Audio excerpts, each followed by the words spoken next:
So hello everyone, welcome to engineers career point platform. My name is Gurvinder.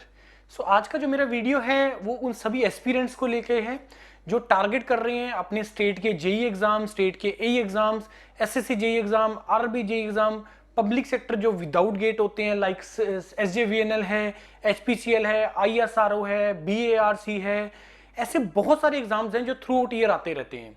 और ये मैंने इसमें अगर आप स्टेट जेईई को हटा दीजिए और आरआरबी जेई को हटा दीजिए, इसके अलावा जितने भी एग्जाम्स हैं ये हर साल आते हैं और ये सर्टेन है। अनसर्टेनिटी कहाँ पे? स्टेट जेईई एग्जाम्स के ऊपर। आपके आरआरबी जेई जो हर 5 साल के बाद नॉर्मली आता है, और स्टेट जेईई जो नॉर्मली मतलब अगर एक बार आने लग गए एग्जाम्स तो आते रहते हैं, फिर थोड़ा ब्रेक मिलता है साल डेढ़ साल का, फिर कोई नोटिफिकेशन आता है। तो वो उन सभी एक्सपीरियंस को लेके है। पॉइंट इज कि सर प्रिपरेशन जेन्युइनली करने का तरीका क्या है। मैंने ये चीज के लिए पहले भी आप लोगों को एक इसका बताया है कि जो अभी तक आप लोगों ने कॉलेजेस में पढ़ा है उसका जो अप्रोच होता है वो टोटली डिस्क्रिप्टिव होता है। उसका जो रिक्वायरमेंट्स है वो एक रिटन एग्जाम क्वालिफाई करने को लेके है सब्जेक्टिव, जिसमें रिक्वायरमेंट्स थोड़ा सा डिफरेंट रहती है as compared to competitive exams के। कॉम्पिटिटिव एग्जाम्स में क्या होता है, वो जेन्युइनली आपका एक कंसेप्चुअल लेवल चेक करता है, एक कंसेप्ट लेवल आपका चेक करता है, आपका कितना कंसेप्चुअल लेवल है। और दूसरा उसमें स्पीड, एक्यूरेसी, बहुत सारी चीजें मैटर करती हैं। डिस्क्रिप्टिव में जब आप आंसर लिख रहे हो तो कोई यूनिट मिस्टेक हो गया, लेकिन वो आपको ये बोल देगा अच्छा कोई बात नहीं, यूनिट का मिस्टेक हो गया, लेकिन चलो बच्चे ने ट्राई तो किया, पूरा आंसर तो इसने निकाला, एंड में चलो आंसर सही नहीं आया है लेकिन इसका अप्रोच तो पूरा सही रहा है, यूनिट मिस्टेक कर गया तो वहां पे आपको मार्क्स मिल जाते हैं। लेकिन ऑब्जेक्टिव में ऐसा नहीं होता। ऑब्जेक्टिव में अगर आपने कोई मिस्टेक किया, यूनिट का हो चाहे कैलकुलेशन का हो, तो वो तो आपका आंसर ही गलत आ जाएगा और आपका वो आंसर जो है वो रॉन्ग हो जाएगा।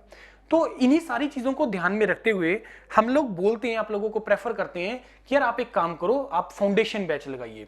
फाउंडेशन बैच में क्या है कि जो टोटली अप्रोच है राइट फ्रॉम द जीरो से स्टार्ट करने वाली, जिसमें टीचर एज्यूम करके चलेगा, चाहे आप किसी भी कॉलेज से हो, चाहे आप किसी भी स्टेट से हो, कोई भी एग्जाम टारगेट कर रहे हो, टीचर एज्यूम करके चलता है कि आपको कुछ नहीं आता, आप जीरो लेवल से स्टार्ट कर रहे हो।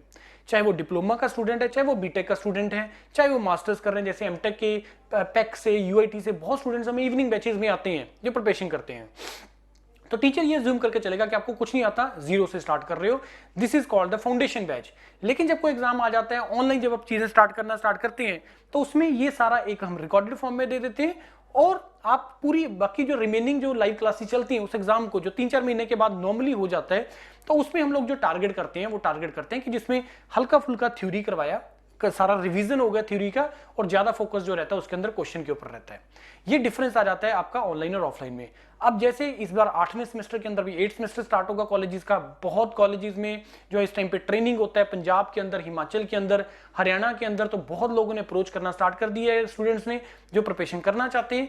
तो उनके लिए जो मेरा न्यूज है, ये 6 और 8 जनवरी को इसी साल में, अभी इसी मंथ में 6 और 8 जनवरी को हमारा जो है वो डेडिकेटेड फाउंडेशन बैच स्टार्ट हो रहा है। 6 वाला जो है वो सैटरडे है, 8 जो है मंडे है। अगर कोई ओनली वीकेंड करना चाहता है तो ओनली वीकेंड 6 वाले बैच से स्टार्ट कर सकते हैं। जो रेगुलर करना चाहता है वो भी 6 से स्टार्ट कर सकते हैं, या वो 8 तारीख से स्टार्ट कर सकते हैं। कंटेंट, स्टडी मटेरियल टीम, ये वही सारी टीम है जो आपको ऑफलाइन में चंडीगढ़ में टीच कर रही है, वही यूरोपीडिया पे पूरी इंडिया के स्टूडेंट्स को टीच कर रहा है, वही ईसी पे भी ऑनलाइन पे टीच कर रहा है। तो टीम वही है। टेक्निकल, नॉन टेक्निकल एक बार ढंग से कर लीजिए, क्वेश्चन बुकलेट लगा लीजिए, सारी चीजों को बहुत डिटेल में कर लीजिए, तो आपके सारे एग्जाम के लिए आप लोग का प्रिपरेशन हो जाएगा। दूसरा यहाँ पे एक और गुड न्यूज मैं आपको अभी ये अनाउंसमेंट कर रहा हूँ कि जो हम लोग फाउंडेशन बैच जो ऑनलाइन चलता है, जैसे मैंने यहाँ पे दोनों चीजें मेंशन की है, फाउंडेशन बैच ऑनलाइन और ऑफलाइन। अब हम लोग क्या करने जा रहे हैं कि ऑफलाइन में अभी तक जो हम क्लासेस लेते थे वो आपका व्हाइट बोर्ड के ऊपर होता था, राइट। अब हम लोग क्या है, बहुत ही जल्दी इस मंथ के एंड तक हम लोग उसके लिए भी डिजिटल स्क्रीन, इसी तरह का डिजिटल स्क्रीन अटैच कर रहे हैं। पूरा डेडिकेटेड एक डिजिटल कैमरा रहेगा बहुत अच्छा क्वालिटी के साथ, तो उसमें कोई क्वालिटी के साथ कॉम्प्रोमाइज नहीं होगा, और उसमें आप लोग जो है अपना विद इसी तरह की क्वालिटी के साथ आप लोगों को वो कंटेंट मिलेगा फाउंडेशन बैच का। उसमें आपको पीडीएफ नोट शेयर हो जाता है, कुछ ज्यादा लिखने का रिक्वायरमेंट नहीं होता, क्वेश्चन प्रैक्टिस ही करने होते हैं। तो ये बेनिफिट होते हैं आपको जो है फाउंडेशन बैच में, चाहे अब आप ऑनलाइन भी लगाना चाहो उसमें भी आपको बेनिफिट मिलेगा इस चीज का। तो यही मेरे को आप लोगों को नोटिफाई करना था कि जो भी आप लोगों को इंटरेस्टेड है डायरेक्टली इंस्टीट्यूट विजिट करके आप ज्वाइन कर लीजिए। गूगल फॉर्म अवेलेबल है इस वीडियो के डिस्क्रिप्शन में, एक लिंक में एक गूगल फॉर्म का लिंक है, उसको भर दीजिए। कोई भी क्वेरी है मेरे को डायरेक्टली कॉल कर लीजिए, और आप अपना प्रिपरेशन जो है, अपना जर्नी जो है इंडिया की बेस्ट टीम के साथ इन चंडीगढ़ आप अपना स्टार्ट कर दीजिए। Right everyone, thank you and all the best.